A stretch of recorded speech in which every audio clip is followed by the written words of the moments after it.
Madame, Monsieur, bonjour, ravi de vous retrouver en cette belle après-midi dans laquelle la femme est à l'honneur. Nous recevons aujourd'hui avec nous deux invités qui œuvrent chacune à sa manière pour l'épanouissement et la valorisation de la femme algérienne. Avec nous d'abord Madame Mélissa Issa Hani, guide touristique. À ses côtés Madame Kerima Leslous, qui est coach sportive de regard, de carrière, mais un seul objectif, accompagner la femme algérienne. En deuxième partie de cette émission, on aura avec nous Fateh Boumehdi pour sa chronique littéraire. Il s'intéresse aujourd'hui au roman policier des aides. Donc, comme troisième plutôt partie de cette émission et en fin de cette émission, donc on s'intéresse au festival de la musique andalouse Sanaa qui débute dès demain, jeudi 11 décembre, au Palais de la Culture Moufdi Zakaria. Et pour en parler, nous aurons avec nous sur le plateau notre chroniqueuse Anissa Houssine, qui sera accompagnée justement du commissaire du festival, Monsieur Lahsen Rida. Sans plus tarder, nous recevons nos premières invitées. Bonjour. Bonjour. Mélissa Essahin, donc vous êtes guide touristique. Marhaba bik. Allah يسلمك يعيشك. Kerima Leslous, vous êtes plutôt coach sportif. Oui, merci pour l'invitation. C'est moi heureuse de vous recevoir cet après-midi. يعيشك. Merci. Voilà, donc Mélissa, comme annoncé en début de cette émission, donc vous êtes guide touristique, passionnée d'excursions au féminin.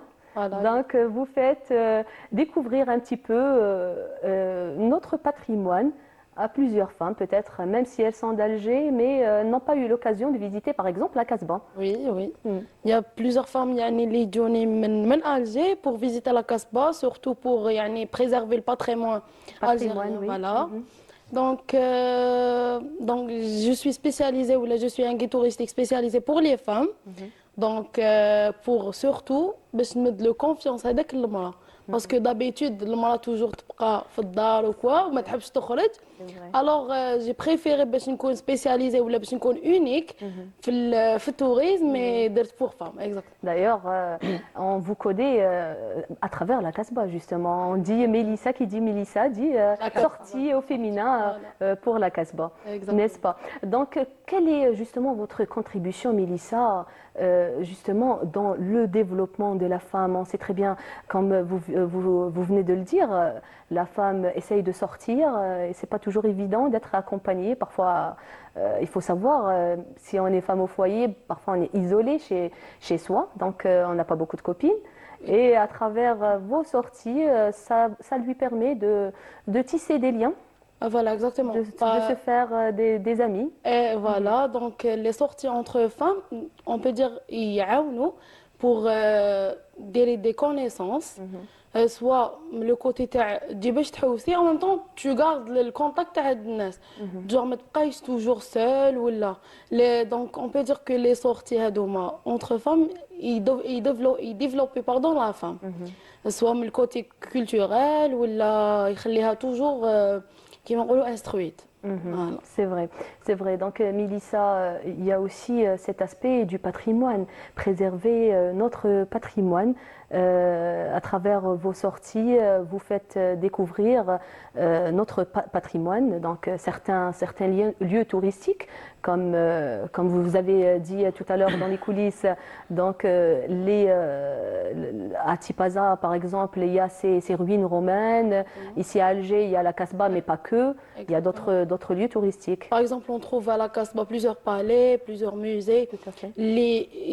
نشوفوهم وندخلوا ليهم وين راح يعرفوا soit le côté historique, soit le côté تاع les traditions, soit donc la visite à la Casbah, on peut dire que راح تجي كامل les côtés, soit côté culturel, les traditions, soit le makla, donc on va toucher tout. Par exemple le haïk, c'est la tendance هاد العام ولا c'est bon genre راهو ما شاء الله كيما نقولوا Il revient. exactement il revient وحاجه genre تفرح Oui. راهي ترجعنا للباتريمون تاعنا لو موند راهو يعرف لي تراديسيون تاعنا دونك كيما نقولوا صاعد باش الناس تعرفنا ولا باش تعرف لي تراديسيون تاع الجزائر افا Bien sûr, donc notre patrimoine il est très riche, Mélissa, pas seulement les habits, donc les vêtements traditionnels, on a aussi nos gâteaux traditionnels, nos plats traditionnels. Justement, par rapport aux gâteaux traditionnels, je sers à faire des On est en train de voir justement, Mélissa, Exactement. une de vos vidéos lors d'une sortie à la Casbah. Voilà. Donc, des formations par rapport aux gâteaux traditionnels pour toujours garder هذيك الناس toujours تعرفنا وتعرف les traditions تاعنا. Genre, je ندير des formations, نديرو des formations, j'organise des formations toujours entre femmes pour garder هذيك الحاجات تاعنا. Parce qu'on trouve que بزاف les gens يقولوا c'est pas algérien, voilà. Donc, je trouve que هاد كيما نقولوا هاد l'idée تعاون بزاف. Bien sûr, bien sûr. Et justement, Mélissa, en quoi peut justement aider ces sorties la femme algérienne côté entourage qu'est-ce que ça apporte à la femme? Donc, une fois Quand il dit tout à l'heure qu'on est plus à l'aise, on peut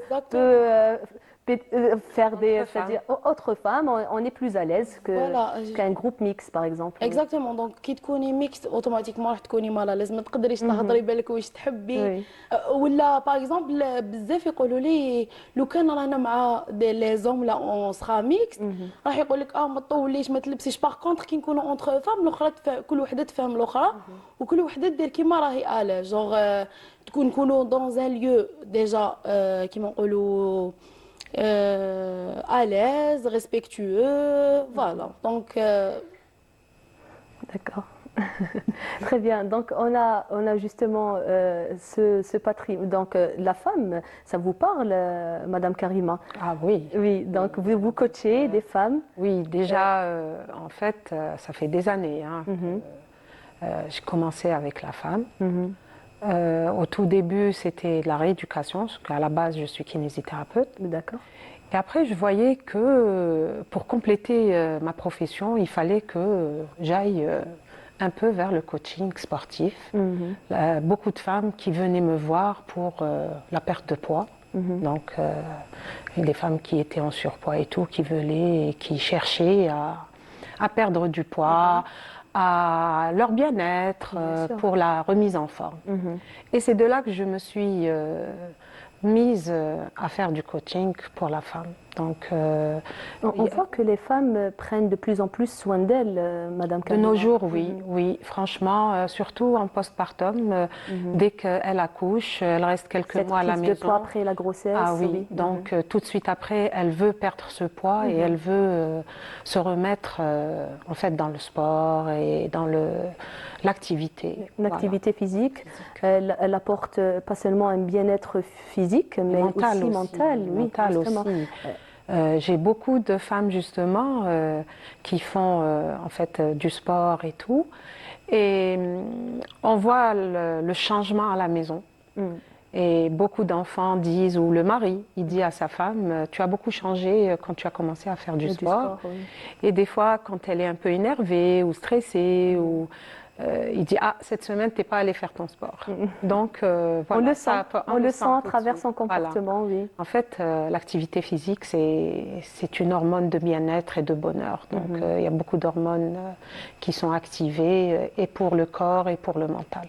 Très bien. Voilà. Justement, aussi, l'activité sportive, elle permet aussi à diminuer justement les maladies cardiovasculaires, par exemple. Oui, les maladies cardiovasculaires, l'hypertension, le diabète, donc la résistance à l'insuline, qui est très importante. Oui, aussi. De nos jours, il y a beaucoup de femmes qui cherchent à perdre du poids et qui n'arrivent pas. parce qu'elles font de la résistance à l'insuline. L'insuline, oui. Donc, je leur conseille de Ce faire qui nous une activité. renvoie justement un petit peu à ces sorties avec des gâteaux Voilà. sucrés. Ah ouais. Notre patrimoine. Moi, je suis contre tout L'alcha, ça. le couscous Ah ouais. traditionnel, les gâteaux Ben, traditionnels qui ne nous laissent pas indifférents, ouais. Madame Ben, Karima. on pourrait se lancer justement vers ces gâteaux, vers ces pâtes et tout, sans gluten, moins de sucre, essayer d'équilibrer un peu et Pas tous les jours aussi, pas hein. tous les jours, On non, peut, c'est clair.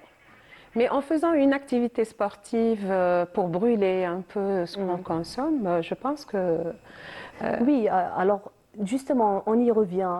Le jour où on peut, généralement, on tombe toutes dans ce piège. Le jour où on fait du sport, on se dit, j'ai brûlé, peux. j'ai brûlé, je peux faire des écarts. ben non, c'est avant de brûler qu'on peut faire des écarts. C'est ça. On peut quand même de temps en temps faire des écarts, mais il faut savoir après réguler son alimentation. Bien sûr. En fait, moi, ce que je conseille à tout le monde, il ne faut pas réfléchir mode de régime. Oui. Ça ne marche pas. C'est vrai. Parce que dès qu'on arrête, on reprend l'effet yo-yo. On dit que notre corps est intelligent. Voilà. Si Donc, on le il prive mémorise. pendant longtemps, Ouais. il va se rattraper et rapidement. Voilà. Donc, il faut avoir une certaine hygiène alimentaire et se dire, c'est ça, c'est ce que je dois suivre comme alimentation. Donc, aujourd'hui, par exemple, j'ai été invitée, je suis avec des amis. Franchement, on va pas dire, non, je peux pas manger, je fais mon régime. On va passer quand même pour des gens antipathiques et C'est ça. on voudra pas nous faire sortir avec eux. Exactement. Je peux me permettre quand même, je mange avec eux, mais le lendemain, je vais faire attention. C'est ça. Tout simplement. C'est ça. Essayer d'équilibrer Équilibre. un peu son alimentation. C'est Pas ça. tous les jours, n'est-ce pas, Mélissa? Elle est en train de rire depuis tout à l'heure. C'est ça.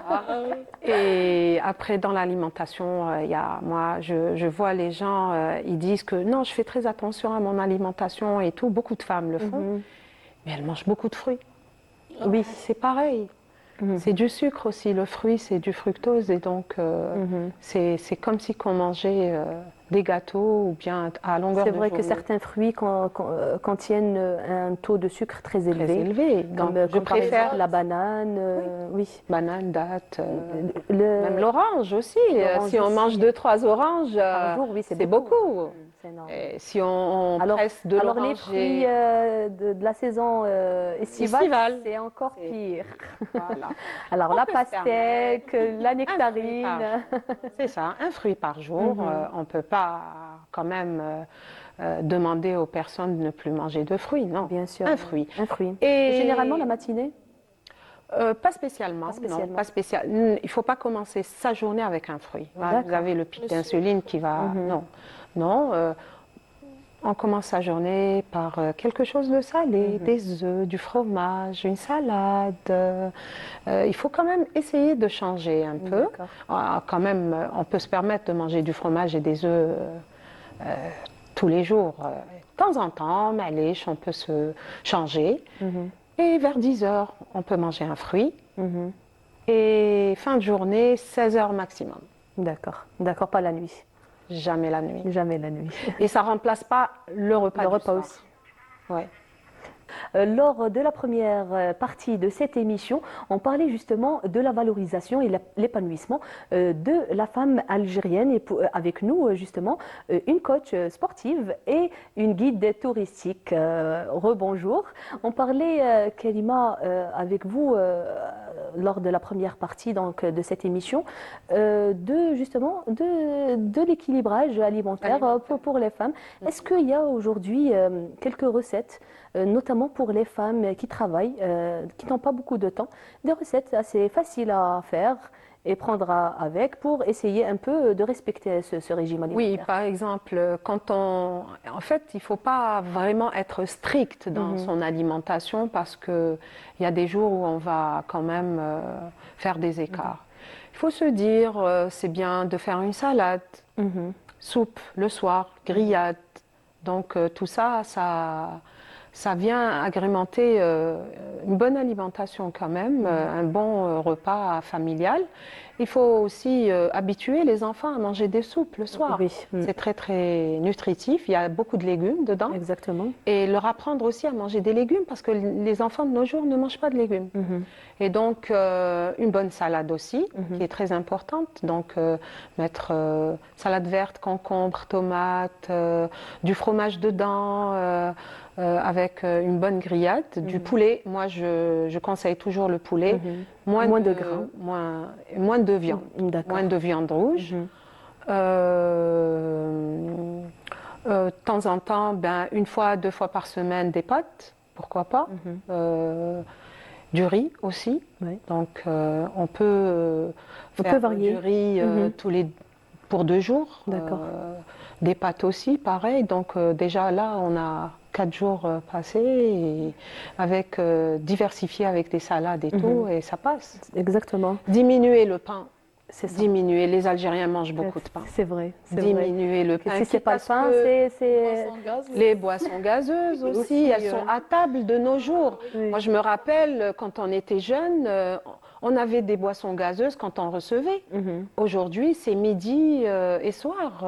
C'est vrai. Le Hamoud, je pense, Hna, c'est Hamoud, donc tous les jours, à midi et le soir.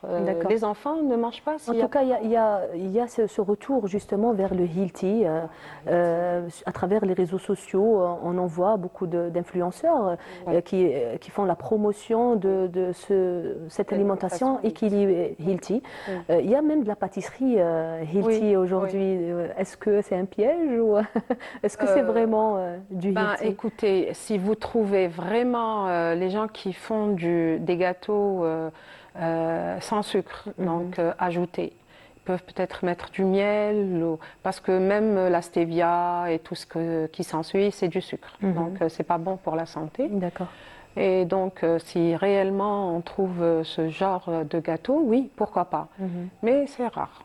Moi, je pense que c'est vraiment des pièges. Moi, je déconseille de trop manger de gâteaux, même healthy, chez des pâtissiers. Très Il bien. faut faire ses gâteaux soi-même à la maison. Exactement, il n'y a pas mieux. Il n'y a pas mieux avec des dattes. Des dattes, oui, il y a le miel de date qui est excellent aussi. Il ne faut pas en abuser parce que ça aussi c'est sucré. Exactement. En fait, tout ce qu'on déconseille à un diabétique, il ne faut pas le faire. C'est ça. Tout simplement. C'est ça. Aujourd'hui, vous faites du coaching personnalisé. Donc, il y a plus de femmes qui viennent vers vous aujourd'hui qu'il y a quelques années, Madame Karima. Ah oui, il y a beaucoup de femmes. En fait, avant, c'était des jeunes dames qui venaient d'accoucher et tout. Quand même, les jeunes prennent soin d'elles. Aujourd'hui, ça change. J'ai des femmes quand même ménopausées qui arrivent à un certain âge, qui veulent avoir une meilleure bien-être. Un quotidien sans douleur. C'est surtout pour les douleurs articulaires, musculaires, douleurs de dos, genoux. Donc elles veulent reprendre une activité sportive plus ou moins quand même active. C'est-à-dire, il faut essayer de faire des exercices moins intenses. Voilà. Très bien. Mélissa, aujourd'hui, on parlait justement des réseaux sociaux et leur contribution dans la promotion du patrimoine algérien. Aujourd'hui, ces réseaux sociaux vous permettent justement de vous faire connaître et justement d'inciter ces femmes à rejoindre votre groupe. Exactement, on peut dire que les réseaux sociaux, c'est le premier كيما نقولوا الحاجة الأولى اللي تبوسيك باش تباني ويبان لو باتريمون الجيريان. باغ اكزومبل كيما نقولوا الحايك. الحايك سيتي ما كاش دوبي يعني نصيبوا غير حبات الناس قلال نساء كبارات هما اللي يلبسوا الحايك. باغ كونطخ دوكا لا بروموسيون تاع الحايك راهي ما شاء الله. تشوفي البنات يحوسوا تقول لك انا نجي بور لا فيزيت تاع القصبة باش ندير الحايك جوستومون ديجا لي فيديو تاوعي ولا سوغ لي ريزو سي بيان كو الحايك هو اللي يبينهم. الحايك الماكله كيما نقولوا لي بلا تراديسيونيل الناس تفرح جو تقول لك سورتو اللي يجي من لي زيترونجي باغ اكزومبل دي زيميغري ولا يشوف هذوك لي بلا وكاع يتشهى يقول لك نجي فوالا اكزاكتومون. C'est une occasion pas seulement pour visiter mais aussi pour déguster ce patrimoine, notre patrimoine. دونك سوا كاين دي جون اللي يجوا اكزاكتومون ولا سبيسيالمون باش يشوفوا الاركيتكتور تاع لي زوتومون باسكو عندنا كيما نقولوا جازوا علينا بليزيور سيفيليزاسيون اكزاكتومون منهم لي زوتومون عندنا لي فينيسيان دونك كاين ناس تجي سبيسيالمون باش تعرف ليستوار سوا بارابور لا ريفولوسيون ولا دونك لي ريزو بزاف يعاونوا باش الناس تعرف لو باتريموان ليستوار تاع الجزائر et surtout pour la promotion تاع الخرجات entre femmes. Justement, il y a beaucoup de personnes, beaucoup de femmes qui vous ont contacté à travers les réseaux sociaux, Mélissa. Exactement, déjà c'était le choc. Des sorties entre femmes qui fait genre c'est avec une guide en plus, exactement, une guide une femme, jeune fille et genre يقول لك c'est pas vrai. Après تما لي كونتاكتيوني genre les réseaux sociaux هما اللي نخدم بهم. Très bien. Voilà, et vous avez des habitués, des personnes qui sont fidèles au groupe? Oui, oui. عندي des gens les toujours imagine que يجوا وتقول لك نعاود نجي تعاود تجي هي وصا فامي ولا. Oui. Voilà. Donc elle ramène d'autres personnes avec elle. Exactement. Donc vous êtes en train de les inciter sortir de la maison. à sortir de la maison, oui. parce كاين اللي كانوا يقول لك انا جاي ما عنديش اكومبانياتريس دونك ما نخرج باغ كونطخ دوكا كي تشوف اونتر فام تقول لك نورمال نخرج ونعرف ناس ونكون اليز. C'est vrai. C'est vrai, c'est vrai. On revient vers vous. Est-ce que ça vous tente déjà, Karima? Quoi? Une sortie entre femmes? Je suis déjà sortie. Entre femmes aussi? Oui, Ah, oui. super. Oui, pas Ça vous a plu? Oui, oui, oui, très bien. C'était entre copines, on est sorties. Oui, c'était bien, c'était pas mal. Généralement, ce genre de sortie, on les voit le 8 mars. Oh, le 8 mars لازم شوفي كان بلون ابار لي زورغانيزاتريس ولا لي غيد ولا نصيبوا باللي ديجا لي فام لو 8 مارس يخرجوا ميم ما تكونش اكومباني تخرج. C'est ça. Donc voilà. Mais aujourd'hui, à travers justement votre groupe, c'est le 8 mars à longueur d'année. Mars à longueur d'année. oui. Très bien. Donc, Madame Karima, donc on parlait justement du coaching personnel. Donc, de plus en plus de femmes viennent vous voir pour faire du coaching. Du sport, reprendre l'activité sportive. Souvent, bon, elles viennent d'accoucher ou bien elles ont eu un accident. Des fois, vous savez, en ce moment, de nos jours, il y a beaucoup de douleurs du genou et des hernies discales. Je ne sais pas, en fait, la sédentarité aussi, hein, quand on arrête de faire de l'activité, le dos... Et elles reprennent, oui, elles une veulent vie normale, après un quotidien. reprendre l'activité sportive. Elles commencent doucement et après, c'est le sport intense. Voilà. Très bien. Ben, c'était un plaisir de vous recevoir cet après-midi. Donc, je rappelle Mélissa Issa Heni. Donc, vous êtes guide touristique, passionnée d'excursions au féminin. Voilà. Merci d'être parmi nous cet après-midi. Et Karima Leslous, vous êtes donc kinésithérapeute et coach sportive. Voilà. Merci d'avoir accepté notre invitation et d'être parmi nous cet après-midi. Place à la musique avec Fadila Dziria et on revient juste après. ما عادش يجيني في دول سنين حتى المنمر عليا فرق الهمية سالوا دموع من عينيا بكيت يا اهل الموتى والحيين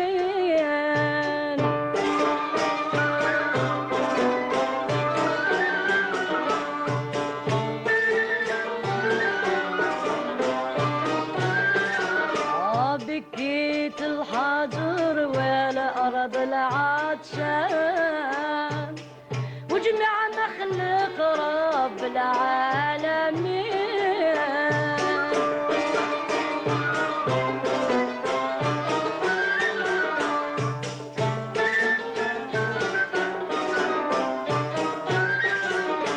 الأرض والسماء وعلى الأرض عركان بكاو الملوك والروحانيين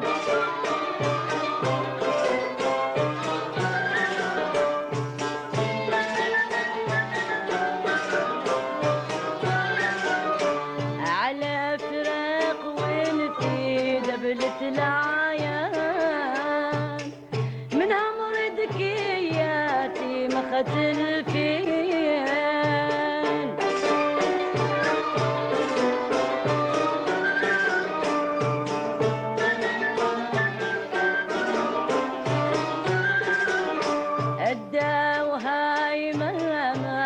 ضريفة ضريفة الخيام خلوني مهول مهموم حزين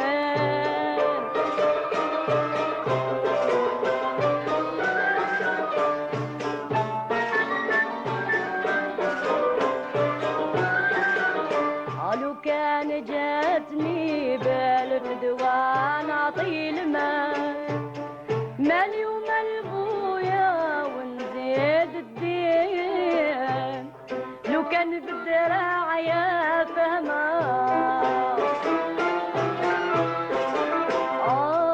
الحاسدين يضحى نقمة عالغزال زرق الوشمة يحمص قوي يضحى البارود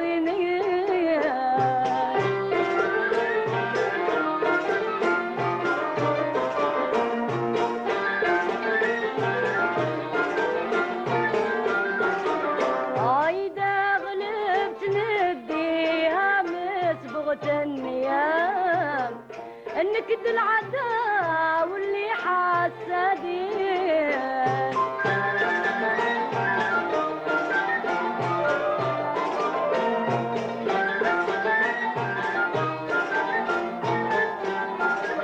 عايدة نموت يا من تفهم موتي حلال الموت خير من فرقتك احل العاي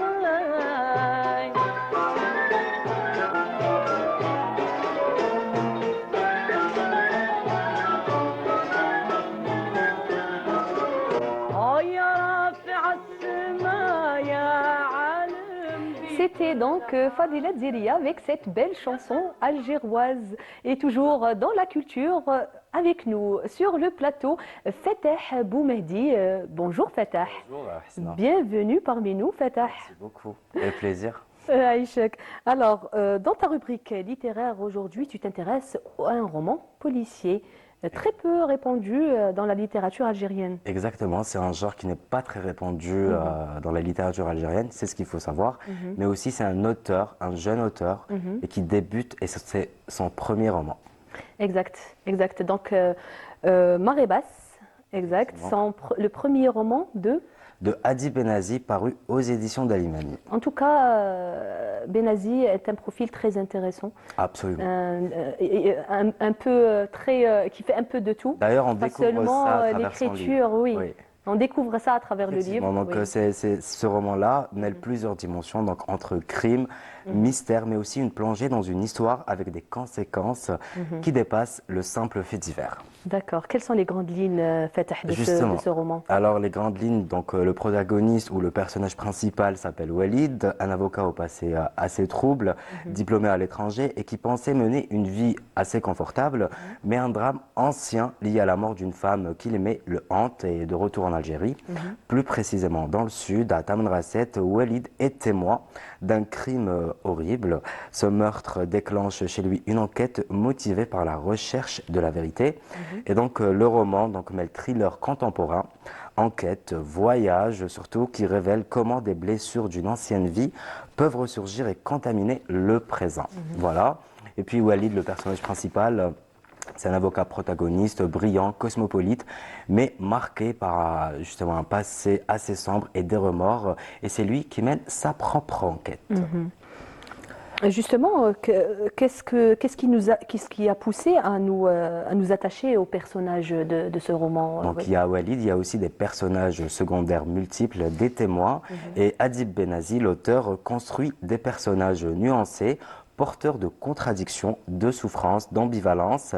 Et c'est ce qui rend l'enquête beaucoup plus humaine et surtout complexe.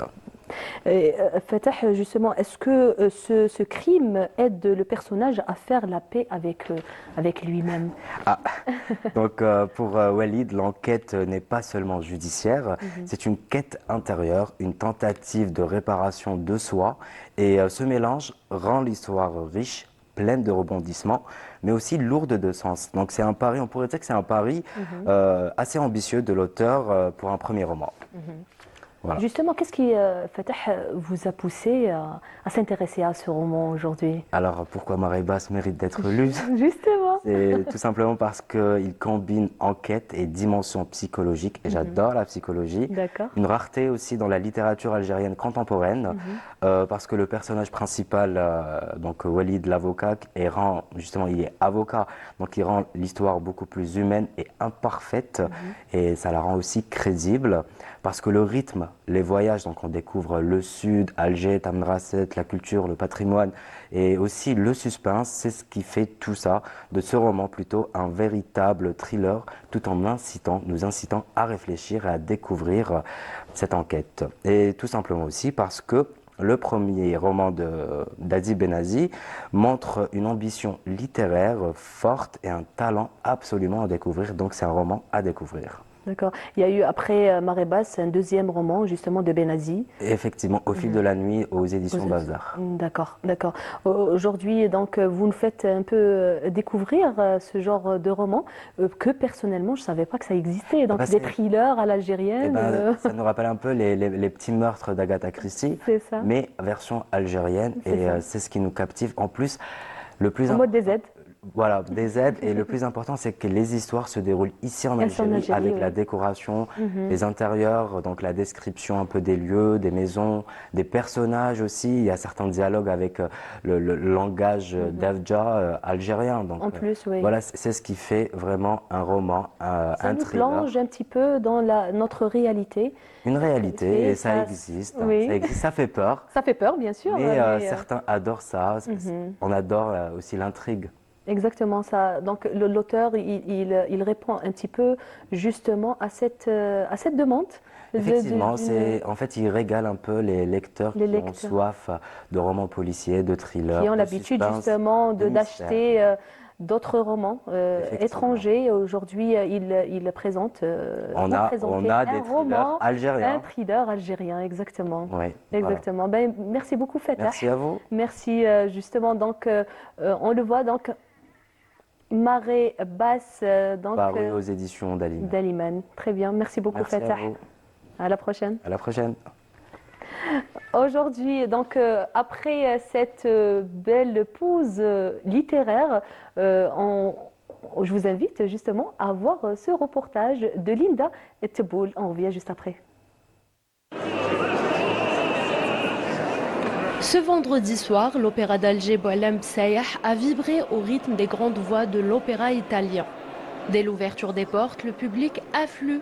Familles, mélomanes, étudiants, passionnés de culture, tous viennent assister à une soirée exceptionnelle.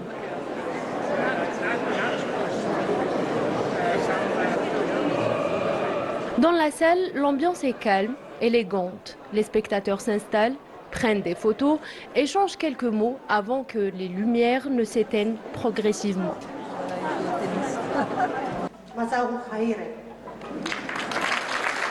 La soirée s'ouvre avec l'entrée de la pianiste italienne Cecilia Gazdia, accueillie par des applaudissements chaleureux.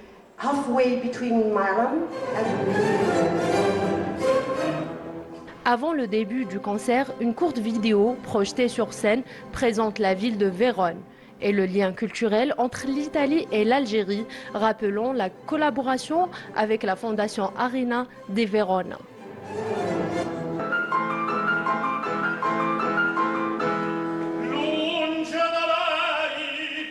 Puis, place au spectacle. 4 artistes de renommée internationale montent sur scène. Ils interprètent des airs emblématiques de Verdi et Puccini. La Traviata, Aïda, la Bohème ou encore Tosca.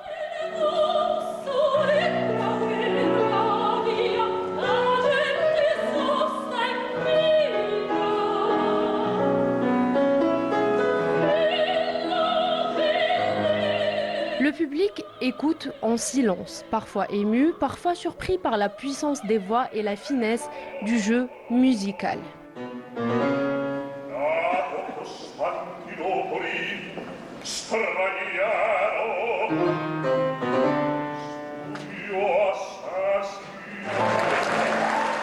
À la fin du concert, la salle explose en applaudissements. Ovations debout, rappels répétés, les artistes sont acclamés par un public conquis. la population qui est venue assister a vibré. Et il y a eu comme un amour de l'opéra italien, qui nous a été révélé ce soir.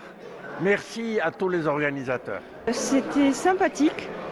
Et au-delà de ça, c'était merveilleux parce que je ne m'attendais pas. Je suis arrivée aujourd'hui. J'ai fait un long chemin pour arriver jusqu'à Alger. Donc, mais ça valait le coup de traverser l'Est algérien pour l'opéra. J'ai passé une incroyable soirée, malgré que j'ai l'habitude. C'était un plaisir de passer cette soirée incroyable avec de véritables chanteurs italiens. C'est une première, oui. C'est une belle expérience justement. C'est une belle première expérience parce que ça encourage aux prochaines. Verona, venu roi d'Italie bien sûr, pour rendre hommage.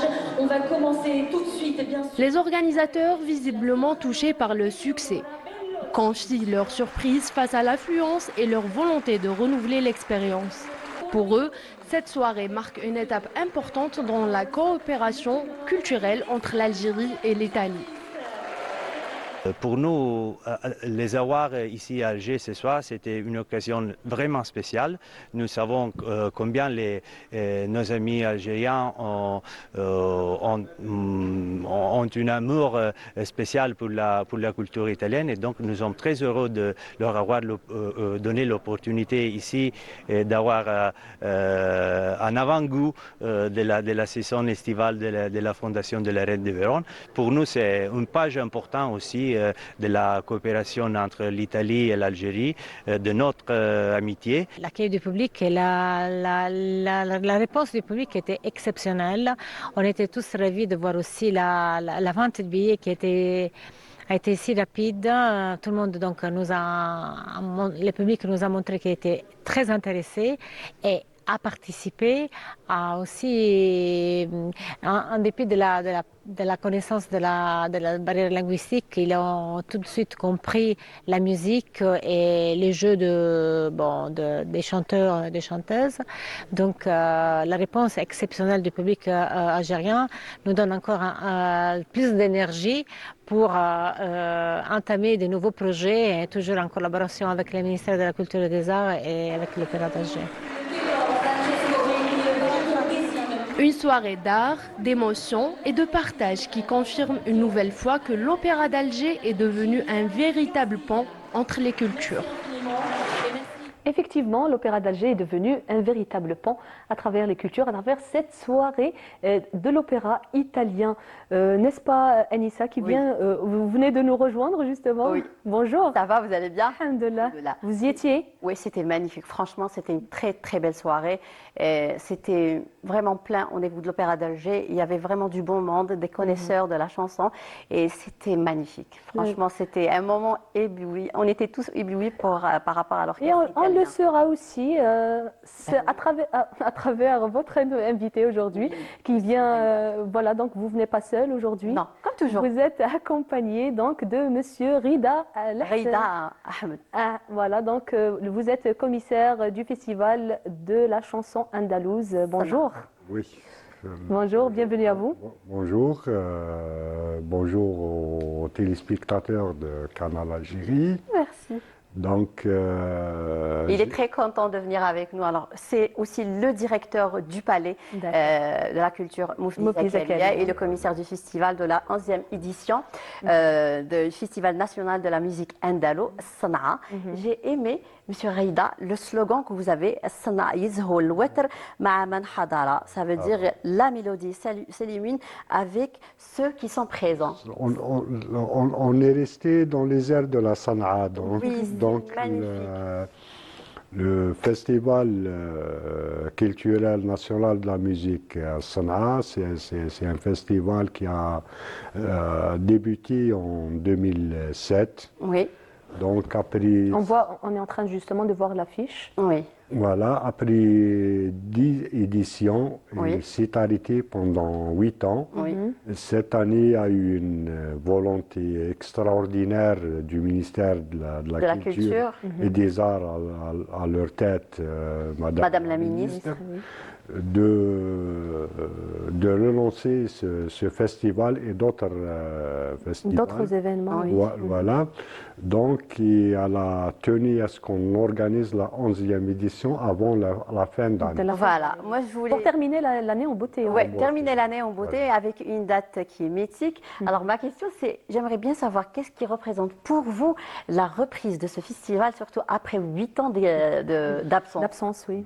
Et la date qui aura lieu, Inch'Allah, à partir de demain, Inch'Allah, du 11 au 15. Le 11 décembre, c'est une date qui symbolise beaucoup de choses pour les Algériens. C'est la commémoration des manifestations du 11 décembre 1960, où tous les Algériens en une seule voix ont dit qu'on est Algérien, pas français. Oui. Donc ça, c'est très symbolique comme date. Voilà, on a voulu coïncider l'ouverture du salon, du festival avec cette date importante dans l'histoire. Et puis ça va être le week-end aussi, ça va permettre à beaucoup de familles amateurs de la musique andalouse de se déplacer au palais de En plus, c'est la fin de la période des compositions. Oui, on y était tous, on est plein dedans, toutes les mamans, tous les parents. Tout a été pris en considération. Donc pour réussir ce festival, cet événement incontournable, justement. Oui. Donc, qu'est-ce qui distingue le programme de cette année? Le programme, premièrement, est réparti sur des associations qui représentent pratiquement toutes les régions où se trouve la musique Sanaa. La musique Sanaa, c'est une... je dirais spécialité du centre de l'Algérois, Blida, mais qu'on peut trouver aussi au plateau, comme à Souguer. Donc on a l'association Amel, on a Mascara, on a Djidjel. Il y a aussi des associations qui la Tizi Ouzou, il y a des associations Bouira. Par rapport à votre choix des associations, comment c'était? Écoutez,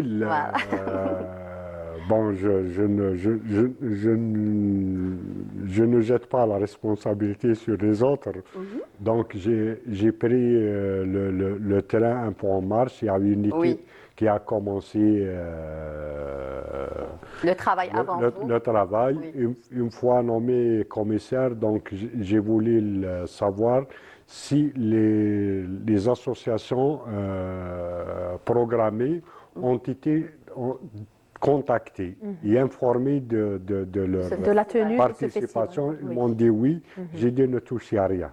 J'ai aimé, monsieur, parce que monsieur Raïda vraiment a tenu à faire cela et dire cela que comme quoi il ne voulait pas changer pour ne pas décevoir la nouvelle génération. Et frustrer les élèves de différentes associations.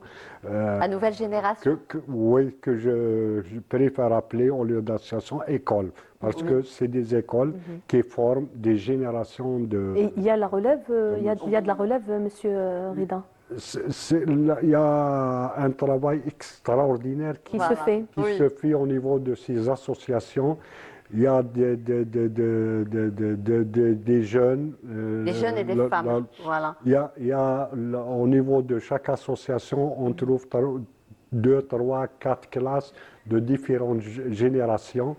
Donc, il y a les minimes, il y a les classes supérieures, il y a les classes moyennes. Et justement, on a un extrait qu'on va voir, qu'on va voir tout de suite. Mais avant qu'on puisse voir, il y a 430 élèves qui ont participé à la vidéo où on va voir maintenant. 430 musiciens. Et musiciens. Qui ont joué en même temps. Oui, c'est énorme. C'est énorme. C'est la première, je crois, dans les annales de la musique andalouse. Une fois 430 et la deuxième fois c'était 320. 360. Voilà. 360. On le voit? Ouais. On le voit tout de suite.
revient après justement très beau extrait, très bel extrait justement de donc ça devient une tradition, Monsieur Reda.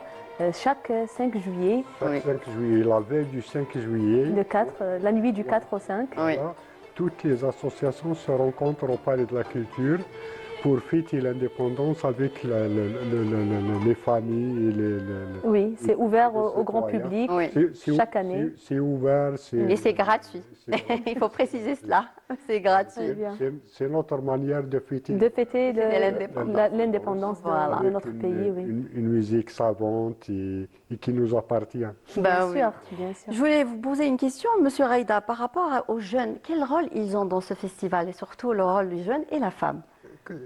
Quand je vois ce programme riche. Écoutez, la musique Sanaa, c'est une musique qui est pratiquée par les hommes et les femmes. Oui. Et on commence très jeune. Oui. Donc, les enfants sont comment dirais-je, l'élément essentiel de la formation de la musique classique. Donc, les professeurs et tous les prennent en charge des 6 ans, 7 ans. Donc, ils commencent par l'apprentissage du solfège, des instruments, puis ils passent aux choses sérieuses de la musique Sanaa. Donc, ce qu'on constate ces derniers temps, c'est qu'il y a une demande très très importante par les parents et tout pour l'inscription de leurs enfants. C'est vrai, pour apprendre un instrument de musique. Et en général, dès la rentrée, les places sont prises, soit au niveau des associations, soit au niveau des classes qui s'occupent de la musique andalouse, au niveau des conservatoires. Donc, comme on dit en arabe, Ibshir Belkhir. Ça veut dire qu'il y a de la relève, justement, dans cette nouvelle génération qui s'intéresse à la musique andalouse. Le peuple qui a pu la sauvegarder pendant des siècles ne pourra jamais la laisser partir. Heureusement, heureusement. Et le festival, il est là, il aura lieu à partir du 11 jusqu'au 15. C'est magnifique. Moi, j'aimerais, quand je vois le programme, vous avez un programme très riche. Et là, le programme, vous allez faire des conférences et des masterclass. Ça va se passer comment? Oui, des conférences interactives sous forme de masterclass. Ils vont se dérouler au niveau de l'Institut national supérieur de musique. D'accord, magnifique. Voilà, pour permettre aux étudiants d'y assister et de rentrer en contact avec Ahl Sanaa. Ah oui. Voilà, mais les conférences restent ouvertes au grand public. Ah, ça, donc c'est bien. Celui qui veut y aller à l'Institut de musique, il pourra rentrer y assister et participer Magnifique. Donc les conférenciers, vous avez les noms, Abdelkader Ben Damer, Salah Boukli. C'est ce que j'allais vous demander, les noms, les grands noms. C'est de grandes personnalités c'est un honneur d'avoir du monde, Ben Damer. Des arts traditionnels algériens, Ben Damer qui a beaucoup donné. Il donnera toujours, il est toujours là présent. Mes salutations, je l'adore. Et c'est l'un des premiers responsables du secteur de la culture qui m'a pris en charge à mes débuts. Oui, voilà. Donc, on a justement un deuxième extrait qu'on va voir tout de suite, Nissa, si vous permettez. Donc, Mabqash Istamar fi Bladna. Voilà, ça c'était le clou de la soirée. Très bien, on va le voir tout de suite.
تعالنا ذي شفيعنا سيدة العدنا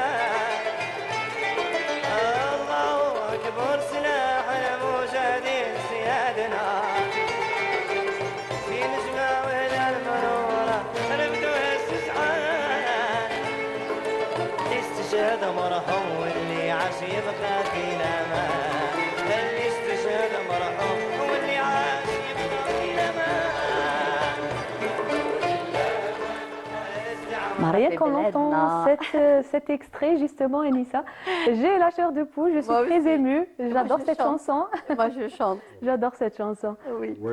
C'était le clou. Vous avez clôturé la soirée avec cette chanson. Cette chanson patriotique de Haj Mohamed Al-Anqa, qui représente beaucoup pour les Algériens. Bien sûr, oui. Qu'on adore tous, oui. Monsieur Raïda, j'aimerais savoir une question. Est-ce qu'il y aura une nouba ou un thème musical à l'honneur dans ce festival, dans la 11e édition du festival Musique Andalouse Sanaa? Cette fois-ci, on a choisi de programmer pour chaque association une nouba. D'accord. Donc, comme ça, on aura 14 noubas pendant le festival. Donc, les associations ne vont pas jouer le même mode pendant plusieurs soirées et tout. Donc, chaque soirée a ses modes. Et chaque association a son mode. Avant, j'aimerais juste savoir, qu'attendez-vous de ce festival, Monsieur Raïda? Une grande réussite. Inch'Allah. On l'espère tous. En tout cas, l'ouverture, pour l'ouverture, ça a été confié à un grand artiste de Sanaa, donc l'artiste Hamidou. Hamidou qui un choix qui n'est pas fortuit. Oui, Hamidou, c'est un enfant de l'école de Sanaa. De Sanaa, tout à fait. Et la clôture. Qu'on salue cet après-midi, qu'on espère l'avoir sur notre plateau bientôt. On l'a eu, je l'ai ramené. Donc c'était pas moi. C'était pas vous. Et la clôture est confiée pour le maestro Moqdad Zarrouk, qui est un grand professeur de musique de la Sanaa et qui était le premier commissaire de la musique du festival de la musique Sanaa. Et justement, on arrive à la fin. Oui, Anissa. Juste un petit rappel pour les familles. C'est bon, vous êtes les enfants, ils vont être en vacances, vous allez être libres, c'est un week-end. Le jeudi, Inch'Allah, vous allez être à partir de 18h au niveau du Palais de la Culture pour la 11e édition du Festival culturel national de la musique Andalouse Sanaa. Et bien sûr, avec Monsieur Raïda et toute l'équipe du Palais. Merci à vous. Je vous en prie. Merci d'être parmi nous, Monsieur Raïda, aujourd'hui. D'avoir donné de la visibilité avec plaisir pour ce festival. Et j'espère que cette édition réussira. Inch'Allah. Et on a déjà commencé à réfléchir et à travailler sur la prochaine édition. Inch'Allah. Très bien. Je voulais juste un point. Il faudrait savoir que le palais, au niveau du Palais de la Culture, on disait qu'il y a un programme riche pour les enfants pendant les vacances. Très bien. Voilà. Merci beaucoup, Anissa. On se donne rendez-vous la semaine prochaine pour d'autres événements, annoncer d'autres événements. C'est déjà la fin de cette émission. Vous l'avez compris. Donc, le Festival de la musique andalouse, c'est à partir de demain, dès 18h, au Palais de la Culture, Mufti Zakaria. C'est déjà la fin de cette émission. Je vous donne rendez-vous dès dimanche prochain avec ma collègue Lilia Ben Nassar. Quant à moi, je vous retrouve mardi prochain. Bonne fin de semaine. Au revoir.